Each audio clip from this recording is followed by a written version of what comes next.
I'm from Atlanta, Georgia.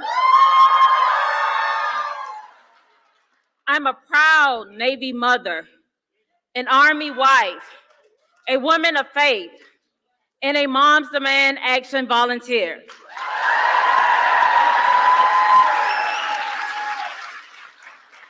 On March the 7th, 2016, we celebrated my son Juwan's 14th birthday. Juwan was truly something to celebrate. He was caring, sweet, and well-mannered, something I like to take credit for. I often called him Bud because he was my rosebud. A rosebud signifies beauty and purity. But on April the 7th, 2016, 1 month after his birthday, my beautiful bud, Juwan, was shot and killed by another teen playing with an unsecured firearm. I never imagined when I spoke with my child on the phone just hours before, it would be the last time that I would hear my baby's voice. As adults, we're responsible for keeping our children safe, and that's why I am here today.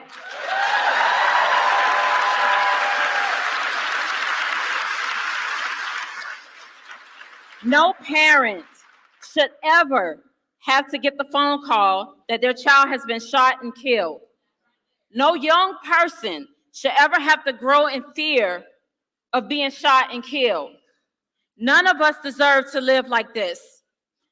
But today, I feel hopeful. It means everything to me to know that I have a president who understands the importance of preventing what happened to me from happening to others.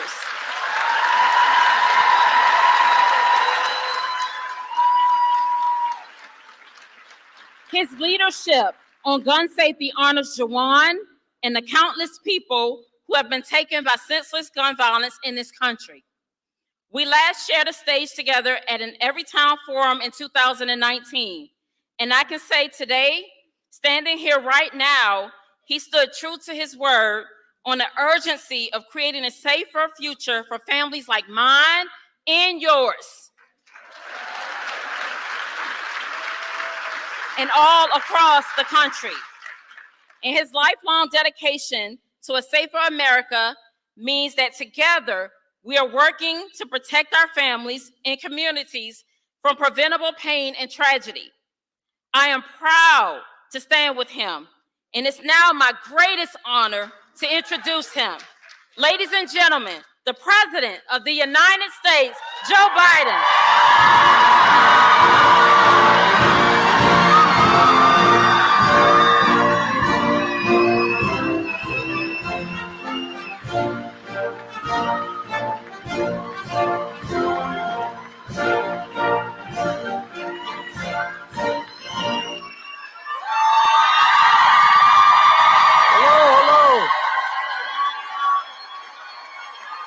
Thank you.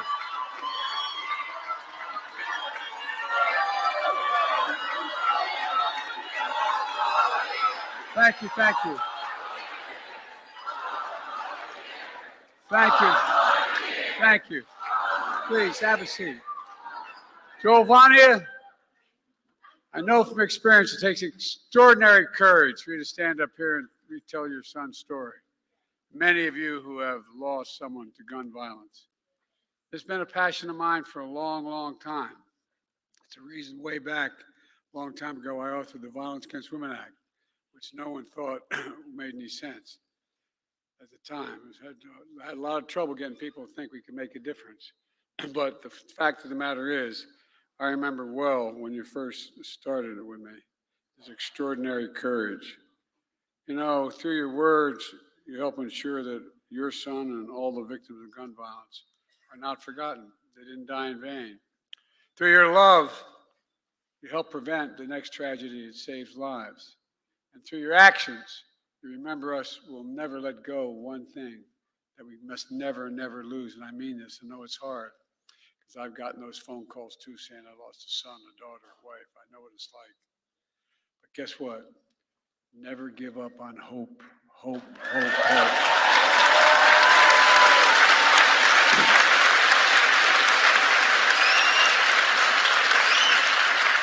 I give you my word, I know what that feels, that black hole when you receive that phone call. It seems like your black hole in your chest, you're being sucked into it.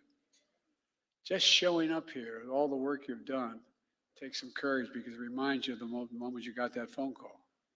It reminds you, no matter how long it goes.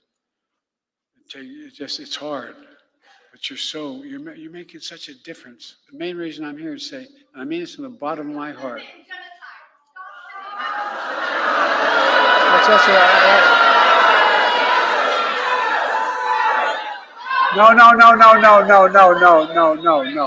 No.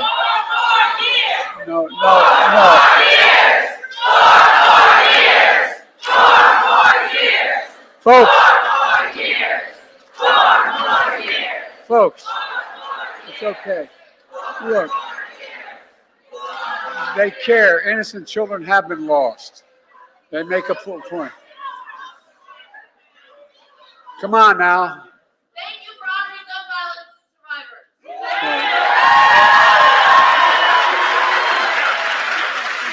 survivors. Folks, Everytown and all the leaders and advocates here today, I want to thank you for the dedication to this vital issue you've shown. And to all the survivors, veterans, families, moms who've turned their pain and your purpose into the loss and you're determined to not focus on your anger, but on what you can do. Look, folks, you've helped power a movement that is turning this cause into reality, especially young people who demanded our nation do better to protect us all, who protested, who organized, who voted, who ran for office, and yes, who marched for their lives. From my perspective, today is about celebrating you. You're the reason I'm so optimistic about the future of our country, and I mean that. In 2 weeks, we'll mark the 2nd anniversary of the Bipartisan Safer Communities Act.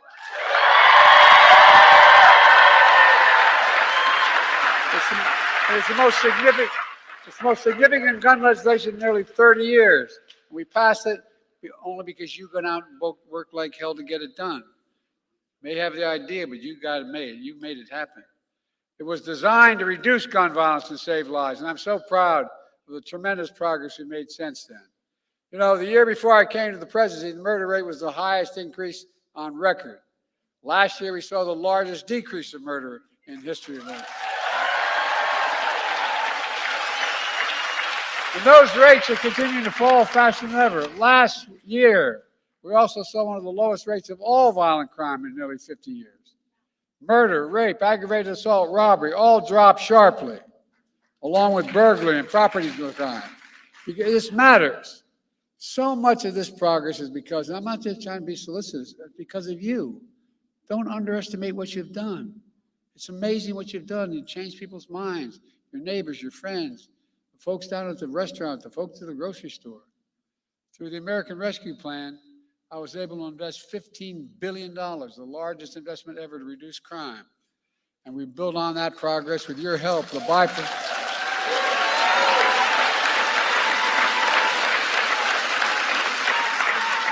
Through the Bipartisan Safer Communities Act. And here's how. First, the Act's helping reduce community violence and domestic violence. It invests $250 million in violence intervention programs all across the country. People are now, my daughter's a social worker working with violence against women. What people don't realize is these things matter. They change attitudes. We've already funded nearly 80 programs and counting. We also make gun trafficking and straw purchasing a federal crime for the first time, giving prosecutors a legal tool to charge traffickers and hold them accountable for the more severe penalties that are available.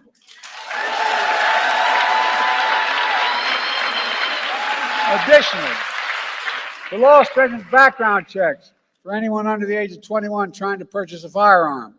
And it's about time. There's more we have to do there. It's a big deal. Since the law was passed and implemented, the FBI has stopped more than 700 sales of firearms for individuals under the age of 21. And about 20,000 unlicensed firearms dealers are now required to become licensed to run background checks, which will keep guns out of dangerous hands.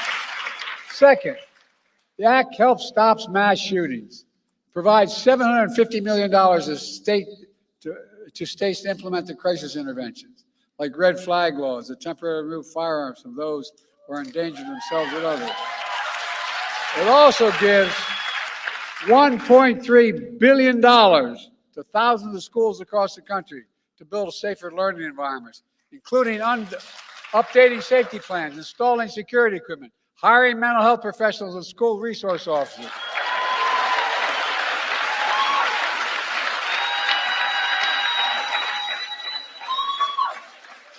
I'm married to a full-time teacher, I get it. As well as violent intervention teams. Folks, look. Third, the Act invests over $1 billion, the largest one-time investment ever in mental health, youth mental health in our schools. Help them deal with grief and trauma resulting in gun violence. I've attended too many mass shootings. I've gone to too many schools across America and stood there and looked at the faces of those young children who were made it. And look at all the families that lost somebody. It's tragic, but it needs help. They need help to get through it. It includes an additional 14,000 mental health professionals to be hired and trained in our schools, to work in our schools full time. That's 14,000 more.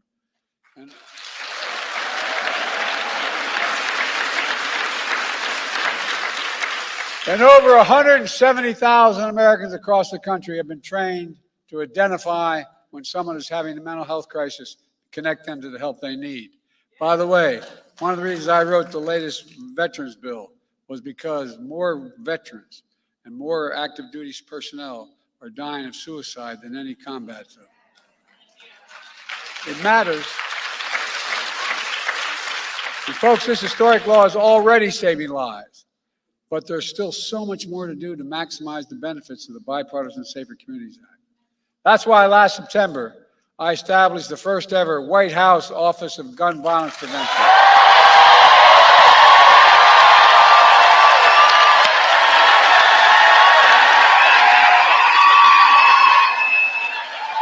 I made it.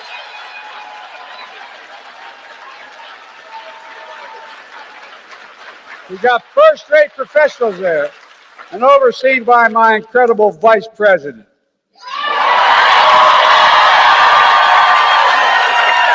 There's a pretty fierce prosecutor as well. To drive and coordinate government in a nationwide effort to reduce gun violence in America, that's why we did it, to send a clear message about how important this issue is to me, to you, and to the entire country. Folks,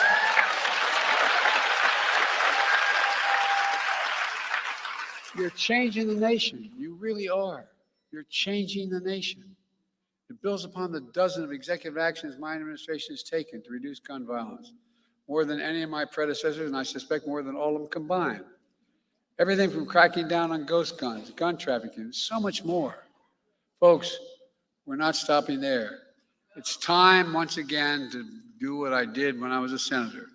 Ban assault weapons.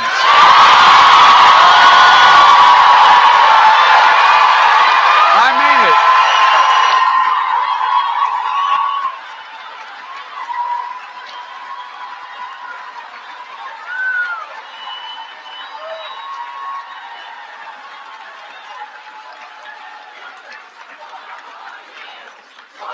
Thank you. Who in God's name needs a magazine which can hold 200 shells? Nobody, that's right. I remember when I was campaigning, when I was a senator, going through the wetlands of Delaware to read all the people who were most upset with me, the fishermen and the hunters. And I came across a guy who was fishing, and he said, "You want to take my gun?"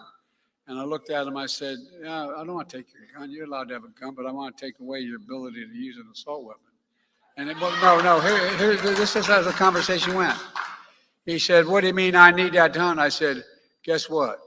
If you need 12 to 100 bullets in a gun, in a magazine, you're the lousiest shot I've ever heard." I'm serious. And to his credit, he looked at me and said, "You have a good point." But think about it. They're weapons of war. And by the way, it's time we establish universal background checks.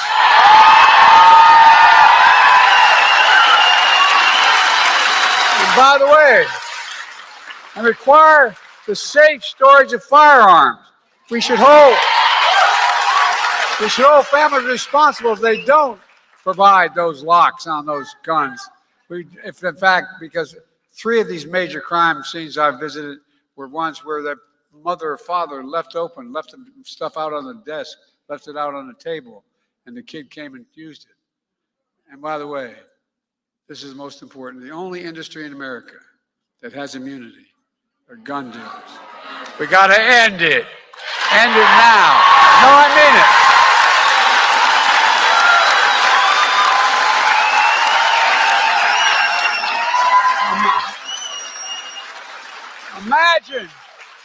Imagine if we gave tobacco an exception that could not be prosecuted. What would happen? We'd still 1,000 more people would be dying of cancer because of smoke inhalation. It's time to increase funding for the Bureau of Alcohol, Tobacco, and Firearms and Explosives and other law enforcement agencies as well. To solve the crimes faster. Look, unfortunately, it's the only partisan thing I'm going to say. The congressional Republicans oppose all of these, every one of these. Instead of trying to stop our ban on ghost gun kits that contain these, that can commit crimes, they're working like hell to stop it. They want to abolish the Bureau of Alcohol, Tobacco, and Firearms and Explosives, which is responsible for fighting gun crime. You can't be pro-law enforcement and say you are pro-law enforcement and be pro-abolishing the AFT. You can't do it. It's outrageous. I disagree with some of my own party and on the other side on a lot of things, but at least there's some rational argument they have as part of their argument. What in God's name is the rationale for taking away the alcohol, tobacco, and firearms? After a school shooting in Iowa that killed a student and a teacher, my predecessor was asked about it. You remember what he said? He said, have to get over it. Hell no, we don't have to get over it. We got to stop it. We got to stop it and stop it now.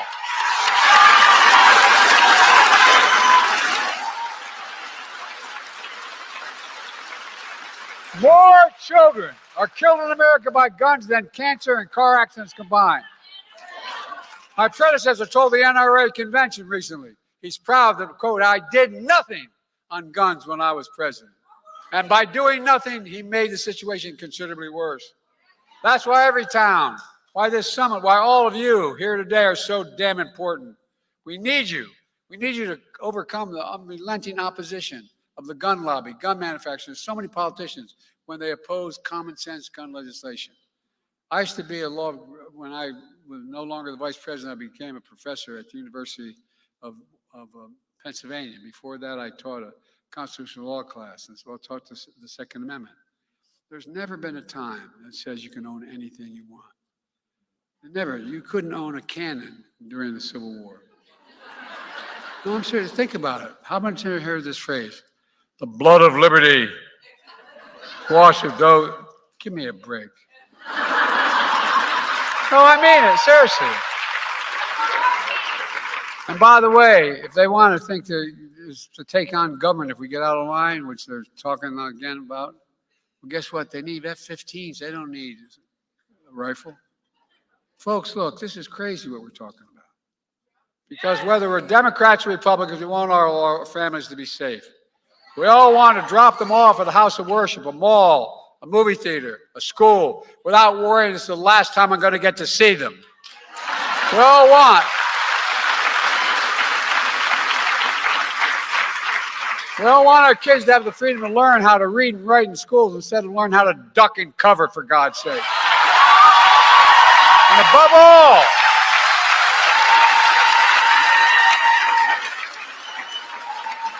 all, we all agree, we are not finished. Look, no single action can solve the entirety of the gun violence epidemic, but together, our efforts, your efforts, are saving lives. You can help rally a nation with a sense of urgency and seriousness of purpose. You're changing the culture. We've proven we can do more than just thoughts and prayers. That's more than thoughts and prayers. You're changing politics. You're proving that you're powerful and you're relentless, and I mean that. Let me close with this. I know many people here have been impacted by gun violence and are tired and frustrated. I know. I've been to too many. I've literally spoken with well over 1,000 families at these events that I've attended, mass shootings. And look in their eyes. You can almost feel that black hole they feel in the center of their chest, like they're being sucked in. There's no way out. If they have remaining children, you look at the children and they wonder, Mommy, Daddy, how about me? And I know you may wonder, are we ever going to make full progress that we need to make? I'm here to tell you, we have no choice. We cannot give up trying. For all the lives lost and all those who are still there to save, we're going to get there. I have no illusions about how difficult it may be, but I also have no illusions about the people in this room. You're changing the attitude of the public. I really mean, I'm going back to why I got here in the first place. That is to say thank you. I can come up with all these ideas about the laws we can change to make it easier. But you're changing people's lives. You're convincing your neighbors and people this is necessary. It's beginning to move. Look what we've already done around the community. Look at the movement you've built, the elected officials standing with you. Look at all the mothers' organizations across the country. Mr. President, you are making a change. I love you so